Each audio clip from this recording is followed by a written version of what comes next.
Hello guys, welcome back to my channel. This is Shivani's blog.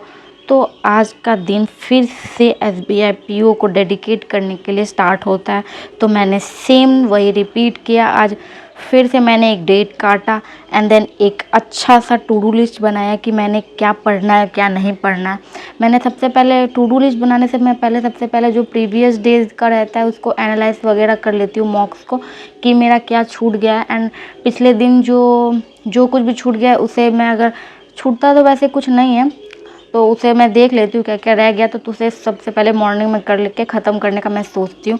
और फिर इस तरह से मैं अपना टू डू लिस्ट प्रिपेयर करती हूँ। और क्या मुझे मेंस में देना है या फिर अभी मुझे सिर्फ प्रीलिम्स में देना है, तो इस तरह का मैं 5 से 15 10 मिनट ऐसा या 15 मिनट कभी कभी सोच लेती हूँ। और उसके बाद एक परफेक्ट टू डू लिस्ट बनाती हूँ। इस तरह से मैं अपना टू डू लिस्ट बनाती हूँ। तो आप भी कमेंट सेक्शन में बताइएगा कि आप अपना टू डू लिस्ट किस बेसिस पे बनाते हैं, और क्या आप डेली टू डू लिस्ट बनाते हैं या नहीं बनाते। और ये एक और चीज़ कि टू डू लिस्ट में आप जितना भी चीज़ लिखते हैं, क्या वो सब कुछ आप एक दिन में कर पाते हैं रेगुलर बेसिस पे, या कभी कभी छूट जाता है। मेरा तो कभी कभी छूट जाता है। मोस्टली मैं कर लेती हूँ, चाहे रात हो जाए या फिर दिन हो जाए, मैं सोचती हूँ उसे कंप्लीट कर लेने का।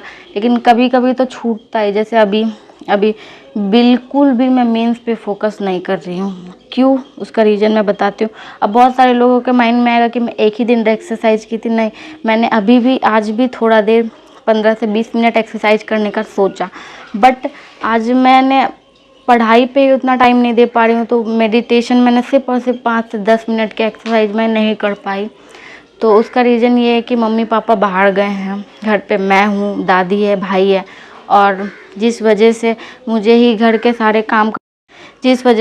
सारे काम करने पड़े, खाना बनाना पड़ रहा है, और मेरा फ्रीलैंसिंग का थोड़ा काम है उसे भी करना पड़ता है। तो इन सब चीज़ को एक साथ मैनेज करना और स्टडी भी करना, तो ये बहुत ज़्यादा हेक्टिक हो रहा है। तो फिर हेक्टिक तो क्या ही मतलब, हाँ, ऐसा कभी मैं एग्ज़ाम के टाइम पे ऐसा कभी काम नहीं करती थी। कभी कभी तो मैं करती थी, बट ऐसा नहीं करती थी। तो फिर ये उस वजह से अभी बहुत ज़्यादा ही मैं स्टडीज़ पे फोकस नहीं कर पा रही हूँ। बस मैं प्रीलिम्स के मॉक्स अच्छे से दे रही हूँ, और सेक्शनल मॉक्स वगैरह जितना होता है बस वही दे पा रही हूँ। ना ही करंट अफेयर पढ़ पा रही हूँ, ना ही मेंस के किसी भी चीज़ को पढ़ पा रही हूँ। और अब सिर्फ और सिर्फ 10 दिन बचे हैं, तो मैं सोच रही हूँ कि अब सिर्फ मुझे प्रीलिम्स पे ही ज़्यादातर फोकस करना है। तो मैं आज आपको अपना प्रीलिम्स का जो मैंने मॉक नंबर 15 दिया था उसका स्कोर एनालिसिस वगैरह आपको लास्ट में दिखाऊंगी कि अच्छे मार्क्स बने या नहीं बने। फिर से मेरे इंग्लिश में थोड़ा ज़्यादा इनकरेक्ट होगा, बट कोई नहीं, ऐसा होता रहता है। फिर से वही कंसिस्टेंसी लानी पड़ेगी, क्योंकि 2 3 4 दिन से तो बस ऐसा ही हो रहा है कि मम्मी पापा बाहर चले गए। मम्मी का इम्पोर्टेंस अभी पता चलता है गाइस, कि मम्मी कितना सारा काम कर देती है, कितना मम्मी हम लोगों के पढ़ाई में सपोर्ट करती है।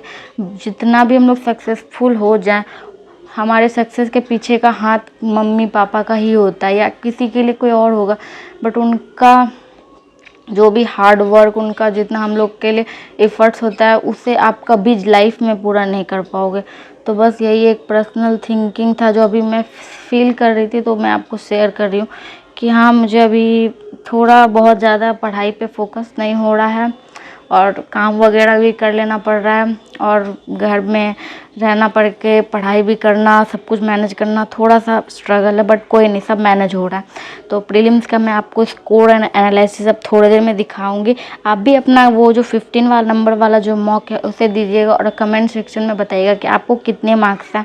मेरे तो अच्छे मार्क्स ही बन गए। तो चलिए चलते हैं स्क्रीन पर, जहाँ मैं आपको स्कोर एनालिसिस वगैरह दिखाती हूँ। स्क्रीन पर आ चुकी हूँ, और मैं SBI PO का भी मॉक दी हूँ, 2026 वाला मॉक नंबर। अभी सिलेक्शन मॉक भी, इसमें अलग से एक चीज़ आया जो बहुत इस बार न्यू ही अपडेट आया। मैं इसके बारे में आपको कभी नेक्स्ट वीडियो में बताऊंगी। अभी तो मैं आपको फुल लेंथ मॉक का दिखा, इसका नेक्स्ट वीडियो में मैं आपको इसको दिखाती हूँ कि SBI PO के मतलब गाइडलाइन में क्या क्या चीज़ चेंज आया है। तो अभी मैंने मॉक नंबर 15 दिया था। इसका सबसे पहले मैं आपको लेवल चेक करके बता देती हूँ। इसका लेवल इंग्लिश का इजी टू मॉडरेट है, क्वांट का इजी टू मॉडरेट है, एंड रीजनिंग का मॉडरेट है। तो मेरे अटैम्प्ट तो अच्छे हैं, 60 अटैम्प्ट थे, बट इंग्लिश में रॉन्ग ज़्यादा होने की वजह से मेरे मार्क्स 46.25 बने। ठीक तो नहीं कहेंगे, बट सिलेक्शन के लिए डर लग रहा है। अब सिर्फ और सिर्फ 10 दिन ही बचे, क्या होगा पता नहीं। 49 करेक्ट हो गए, 11 इनकरेक्ट हो गया, जिसमें आपको दिखाती हूँ मैं। इंग्लिश में मेरे 9 गलत हो गए, क्वांट में मेरे 0 गलत है, एंड रीजनिंग में मेरे 2 गलत हो गए। तो मैं अभी आपको मैंने तो आपको दिखा दिया मेरे अटेम्प्ट 60, 49 करेक्ट, 11 रॉन्ग। तो सबसे पहले चलते हैं इंग्लिश के सेक्शन में। इंग्लिश में क्या क्या गलत हुआ है। हाँ, यहाँ पे जो मैंने कहा था कि अगर आपको फ्रेजल वर्ब नहीं आता है तो आप नहीं अटेम्प्ट कीजिएगा, बट मैं को करना होता है। मैं बोलती हूँ बट उस टाइम सोचती हूँ नहीं नहीं ऐसा नहीं, ऐसा सही है। तो बस वही बात है। यहाँ आप क्वेश्चन देखिए कि वो अपने काम से ओवरवेल्म हो जा रही थी, तो उसने अपने काम को डिवाइड कर दिया था स्मॉल स्मॉल पार्ट्स में, ताकि वो काम को अच्छे से कर सके और बिना थके। तो इसका एक फ्रेजल वर्ब था, but eating an elephant one bite at a time, इसका फ्रेजल वर्ब ये होता है, ना कि ये होता है। तो इस वजह से ये गलत हो गया एक। और अब मैं दिखाती हूँ दूसरा। इसमें आर वाले ब्लैंक में hormone known to protective immune over extended period to stay healthy, chronic stress on the other hand. यहाँ पे स्ट्रेस की बात हो रही है, तो मैंने स्ट्रेस वर्ड नहीं पढ़ा और on the other hand release control scheme कर दिया था। नोन टू मैंने यहाँ पे कर दिया स्ट्रेंथन, जबकि सप्रेस होगा। लेकिन एक एक लाइन जो आप जब स्टॉप हो उसके बाद ही पढ़ना स्टार्ट करना, कि उसके ब्लैंक के थोड़े पहले ही पढ़ना शुरू करें, जो मैंने किया था। Release cortisol hormone known to suppress, जबकि यहाँ क्रोनिक स्ट्रेस है। स्ट्रेस क्या करता है, गलत चीज़ होता है, तो नेगेटिव वर्ड ही आएगा ना। तो ये रॉन्ग हो गया था। 11 number, that die must be actively nurture, मतलब यहाँ मैं जो सेम ही लगा था, बट आप ये पढ़ ले कि क्या डिफरेंस है मेंटेन और नर्चर में। जो लॉन्ग पीरियड ऑफ टाइम के लिए होता है उसमें नर्चर होता है, और मेंटेन जो होता है वो बहुत ही ज़्यादा न्यूट्रल वर्ड है, जिस वजह से ये गलत है। Nurture is a good word if you have to, मतलब अगर आपको लॉन्ग पीरियड ऑफ टाइम के लिए कुछ दिखाना है तो आप नर्चर वर्ड यूज करें, मेंटेन नहीं यूज करें। तो ये गलत हो गया। फिर 12 नंबर, इस बारे में ही गलत हो गया, पता नहीं, पर मैंने बुल वॉक होगा, लाइबिलिटी नहीं होगी, तो इसमें मैंने फिर से कर दिया। एक डिफेंसिव वॉल होता है, शील्ड और पावरफुल प्रोटेक्शन होता है, और मैंने क्या कर दिया, लाइबिलिटी कर दिया था, लाइबिलिटी कर दिया था। लाइबिलिटी में करी, मेरे प्रोनाउंसिएशन में रॉन्ग है। लाइबिलिटी, सॉरी पार्डन मी कि मैं स्पेल प्रोनाउंसिएशन गलत करी। तो एस वाले में फिर से गलत हो गया, बुलवार्क होगा, जिसका आपको मैं कि डिफेंसिव वॉल वगैरह बनाना होता है। इस वाले में फिर एक मैंने रॉन्ग कर दिया। अभी आप देख ले इस तरह के क्वेश्चन को आप सॉल्व कर ले। मैंने किया था BDAEFCF, जबकि BD नहीं होगा।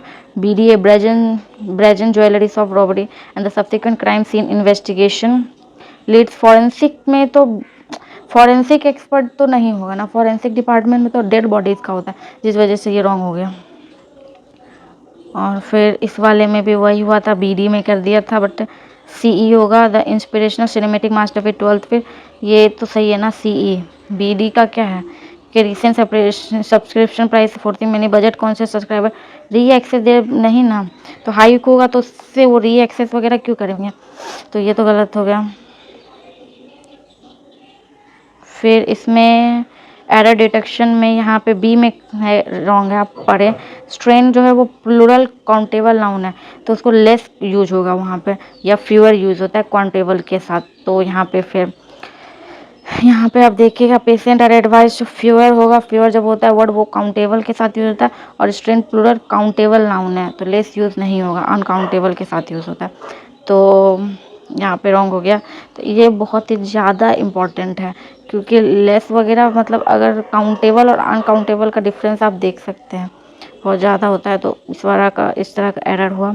और ये फिर मैंने इसमें रॉन्ग कर दिया। इसमें ए में होगा द मॉडर्न प्लॉटर हु, तो यहाँ पे आप देखें हु को विच या डैट से करना है, क्योंकि ये मैकेनिकल है। और तो मैंने प्लॉटर को कर दिया क्या, एक मतलब ह्यूमन समझ लिया मतलब, जबकि actually plotter is the machine, तो इस वजह से नॉन लिविंग थिंग है तो विच लगेगा, तो यहाँ पे रॉन्ग हो गया। और एक 35 नंबर, इसका लाइब्रेंथाइन का मतलब जो होता है, हमको लगा वो कन्फ्यूज़न वगैरह तो वो भी तो होता है, लेकिन यहाँ पे टाउटियस और डायरेक्ट होगा।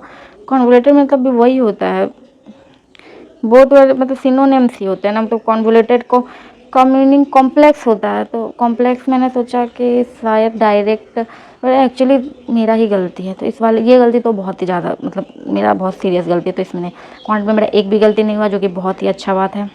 रीजनिंग में देन 2 गलती क्या कर दिया,